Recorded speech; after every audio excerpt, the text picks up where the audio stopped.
Welcome to Engaging ESG, the new podcast that considers what it takes to get ESG comms right and how it can go oh so wrong. From fears of greenwashing and systemic bias to the backlash against woke investing, the risk of getting ESG wrong can be high, but so can ignoring the concerns of employees, consumers, and our planet. I'm Jennifer Owens, former external content strategy lead for Meta Sustainability. And I'm Kati Callens, former head of sustainability engagement at Meta. In this 10-part series, we'll delve into the complexities of ESG communications by tackling your toughest inquiries. We'll explore the pitfalls and opportunities and share practical answers you and your team can use today as you navigate the evolving landscape of environmental, social, and governance topics. Let's get started.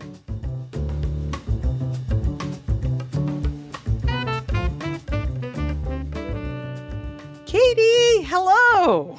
Hello, Jen. Welcome to episode 3 of our new podcast. I am so happy that we get the opportunity to break this all down and do pieces and pieces each week. It's such a changing and evolving field. Yes, and I'm excited that today we're going to dive a little bit more into the details. I think thus far we've kind of been painting a broad brush of what we think about when we think about the fundamentals of ESG. Once again, that stands for environmental, social, and governance. And so last episode, we mapped the key stakeholders that are typically involved in helping you create your comm strategy. Always good to keep those in mind. Yeah. And today, I think we're going to focus a bit more closely on the actual outputs, the ESG comms, and diving specifically into the difference between required or regulatory and voluntary reporting and comms outputs. Yes, and we touched on this last week, that publicly held companies in the US are required to disclose certain information about their business, usually around business risk. I was a business reporter who covered filings in the SEC. I used to have to actually go to the basement of the SEC to look up filings because I've been around that long. But it's not just the US, it's also countries where a business does business. Yeah. And I think when we are looking at the landscape of the regulatory requirements, there's probably two pieces of this that most folks are thinking about. One is coming from Europe. So it's called the CSRD. It's the EU's Corporate Sustainability Reporting Directive. And then in the US, we're looking at proposed regulations right now from the US Securities and Exchange Commission, SEC, that are reshaping the landscape, when we think about overall ESG communications. And this is a big deal because, voluntary reports like the ones that Jen and I have worked on in the past have been something that companies have done to highlight the work that they're doing and show their direction of travel. But once you start to get government regulatory agencies into it, it becomes a really different game. And, for better or for worse, I think, when we think about voluntary reports, there is a wide range in the quality that is put out there and the quantity, and that can be hard for other stakeholders, investors, consumers, employees to compare apples to apples. But when you're looking at specific regulations, it's actually a lot easier for folks to understand.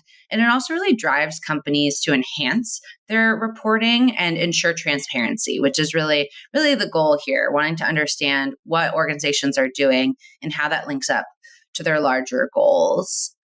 Because that's where you and I come in, is that, we've worked with the fine folks that do the reporting and transparency, do the auditing of admissions and the like. And some of them that is not required, but companies will decide to do those reports because, they're committed to the transparency that comes with that. But now we're going to turn and look at what's truly the narrative of what you're trying to say and creating a cohesive framework around your commitment to ESG. And so we're talking about the ESG report, which will likely pull in. I mean, it certainly should align with what you're putting out there on your regulatory stuff. Let's, make sure we're telling the same story everywhere, but also the different articles or thought leader opinions or events. You could sponsor events. You could be doing social media. You've done internal workshops, all the same. So the idea is to kind of, in my mind, is to bridge the gap between all those numbers and metrics and stats that are required by the governments that you're dealing in, and tell a story that your stakeholders want to hear or need to hear. Yeah. And I'll just build on that to say that when we're counseling folks internally that we're working with to create these narratives, one thing I like to always remind them of is the rule of threes. What are the 3 top messages that you want this particular stakeholder to take away from the event or the report or whatever? There's been a lot of studies that have shown people actually can't hold on to more than 3 separate thoughts at a time. And so I'm like, 3 is a lot, but sure.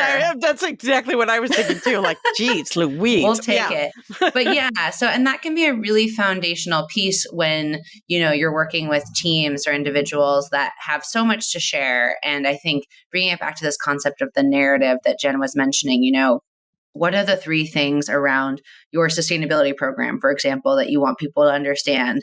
Let's say it's, priority of action on climate, that we're using products to reach the most vulnerable communities, and that we, let's say, focus on responsible supply chain and thinking about kind of our broader impact communities beyond just our company.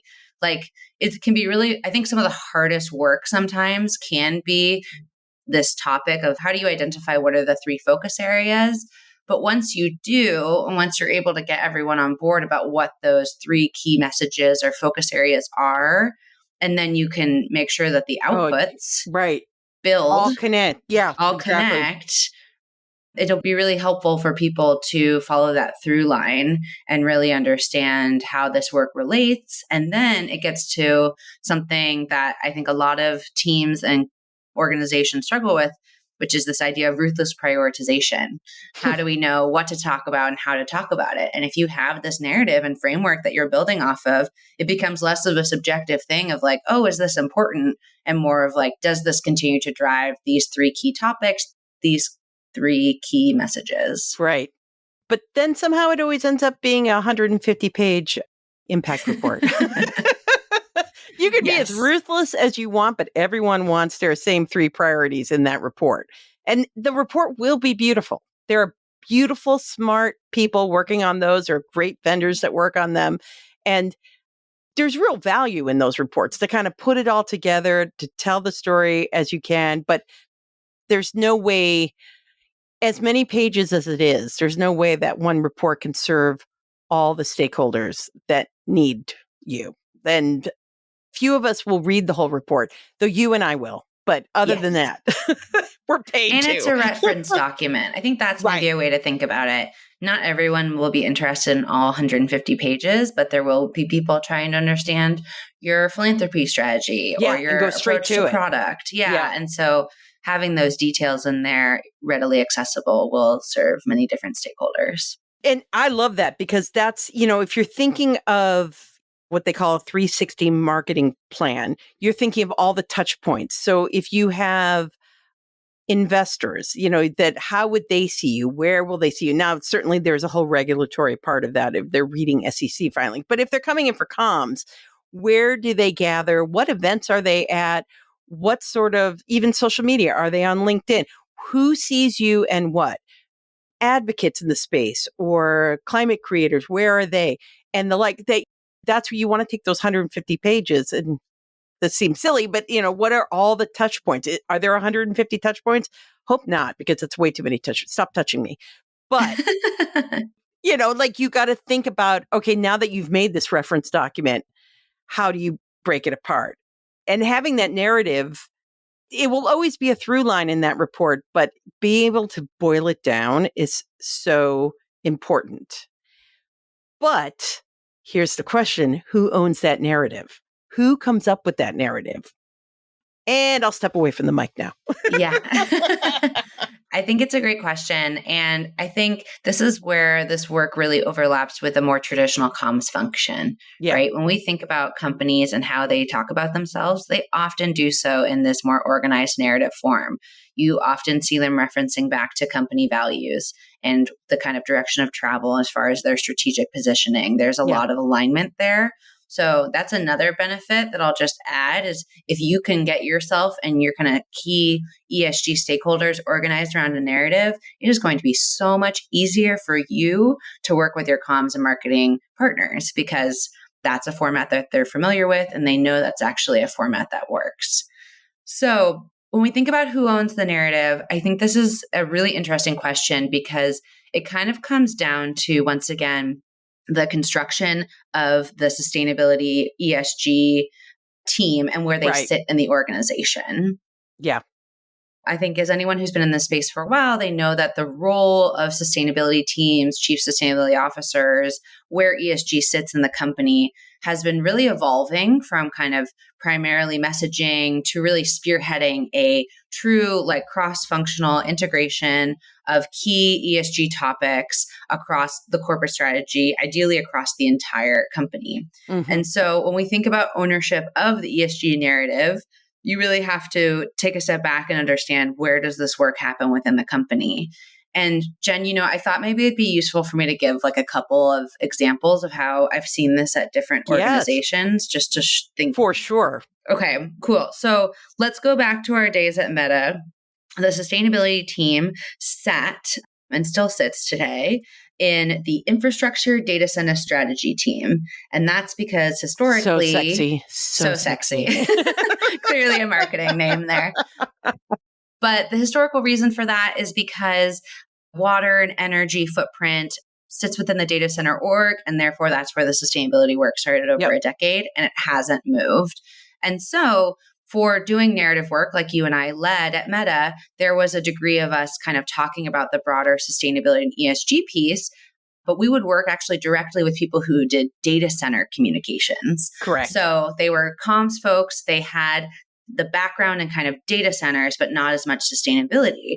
And then while we were there, there was a movement of kind of trying to link up with the social impact teams. And also we had a wonderful ESG executive champion out of legal. And so there started to be some tension between the different comms teams that were now seeing themselves, as you note, as owners or wanting to own pieces of this. Mm-hmm. And so if you think about a legal comms person and a data center comms person, they're probably not talking that much. Right.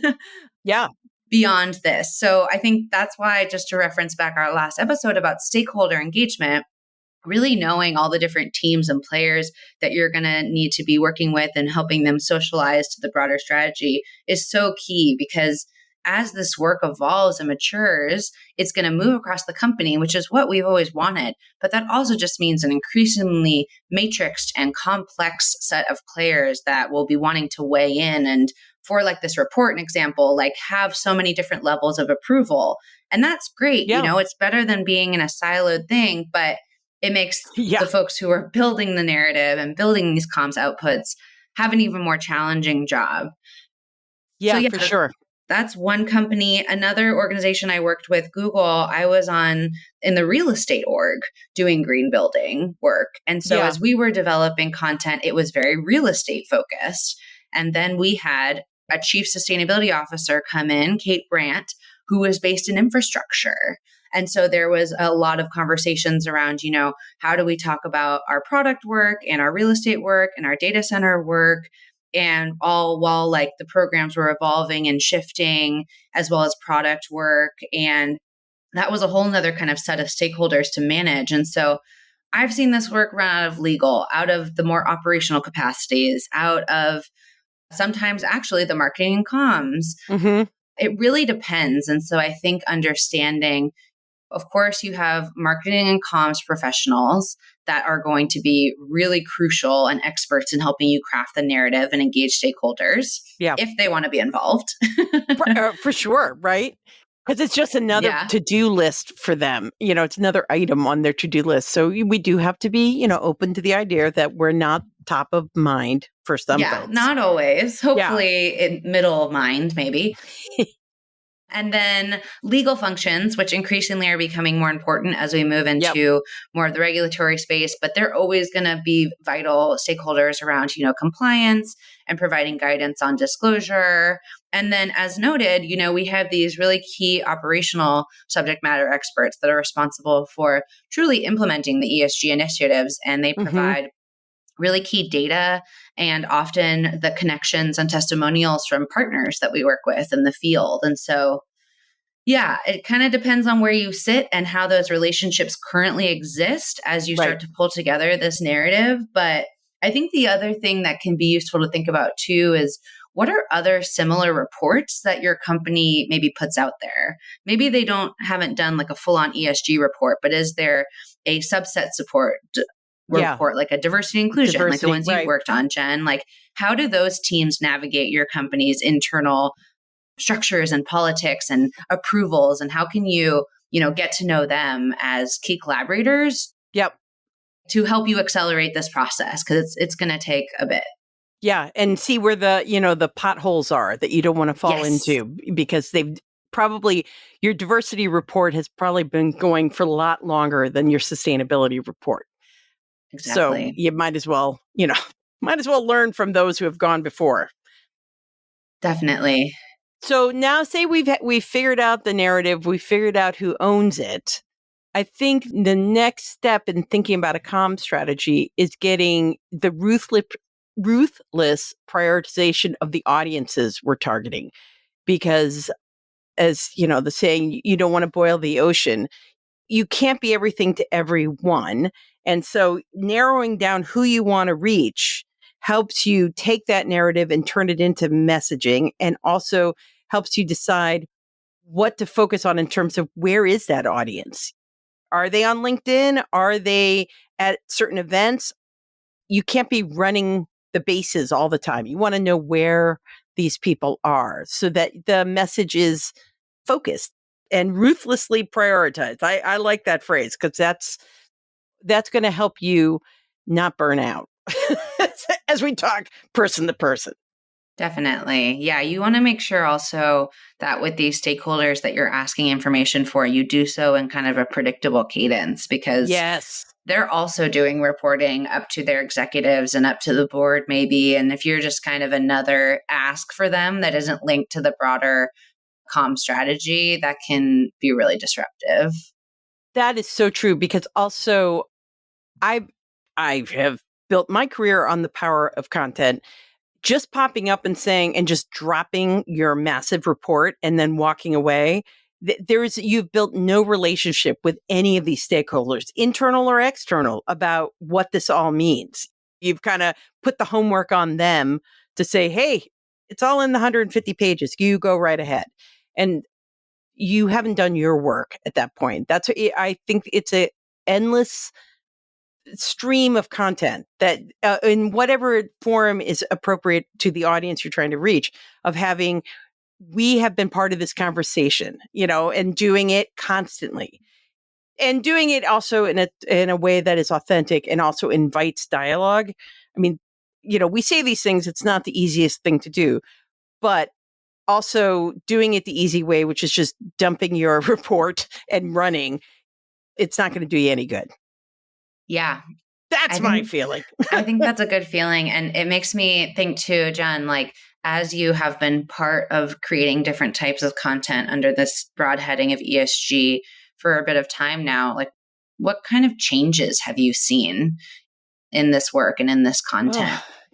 Well, I definitely think the rise of content creators. I mean, this happened a long time ago. This is nothing new, but it continues to evolve, is that the gates are open. There are fewer and fewer gatekeepers that can control what the larger conversation is going to be. So having a sense of being in dialogue and respecting and being of the creators, and also being authentic in what you're talking about and accepting the fact that you don't get everything right.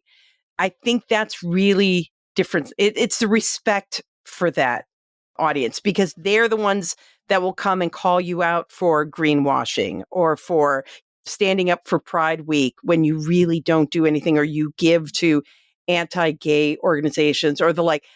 That group is going to be the one that sees you. And I think that acknowledging that power is very different than it was, say, like 10 years ago. How about yourself? What have you seen?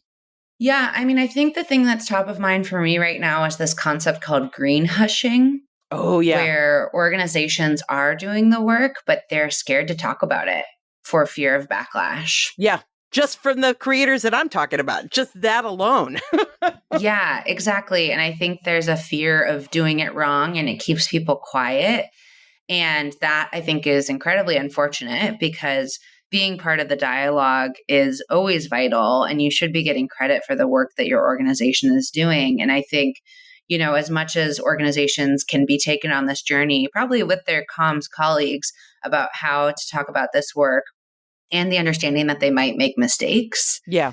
Is incredibly important because that is how to speak authentically, to do your best to discuss these things that you're working on and do so with a conscientious about a lot of kind of moving topics and overlap around things like climate justice, and that maybe sometimes you're going to be tone deaf, but maybe there's something there around just kind of accepting that you're going to get it right like 8 out of 10 times, 9 out of 10 times. And the couple times you don't, then great. Time to apologize, time to figure out how to do it better. And that's kind of the evolving scape of business and startups too. Yes. So I'd love if that kind of more like iterative approach could be applied to talking about this work. I mean, it's really a pendulum, right? That there was we're going to make every claim to man, like we're doing it all, we're making it all happen. And then now we're swinging back to a side of like, don't talk about it. Don't bring it up. Don't say anything. We'll just do it quietly. And that, yes, could we be in the middle somehow and be iterative? That would be great. And so hopefully we get there too, because the green hushing that needs to go, because that doesn't help anyone either. The companies see each other really clearly and they're watching each other. And so when someone kind of shows the way, they really do fall in line. A million years ago, when I was working in the world of working parents, you could see it was the best kind of a pissing contest over how much the best companies would offer in terms of paid maternity leave, because this country doesn't have a federal mandate regarding paid maternity or paternity leave. And so when some company would make a pitch to say, look how great we are, and now we offer 15 weeks, you'd see them all get in line and try to outdo each other. And it's great. Great. Please compete to do better. And I want that here in sustainability and DE&I. I want it for everything. Just compete to do better. Definitely. Yeah. The power of peer pressure in some regards can be really supportive if it's kind of a race to the top rather than a race to the bottom. I love it. Well, okay. So what are we doing next week, Katie? We are going to continue our trip deep diving into ESG comms land. We're going to be navigating the needs of external partners to understand and respond to increasingly sophisticated issues. So excited to chat more about that. All right. And until next week, keep engaging.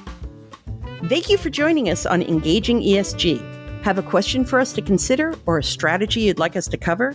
Email us today at engagingesg@gmail.com. Please remember to rate, review, and subscribe to Engaging ESG today. It helps us grow, and even better, be sure to share the podcast with your favorite sustainability, diversity, or social impact colleague. And until next time, keep engaging.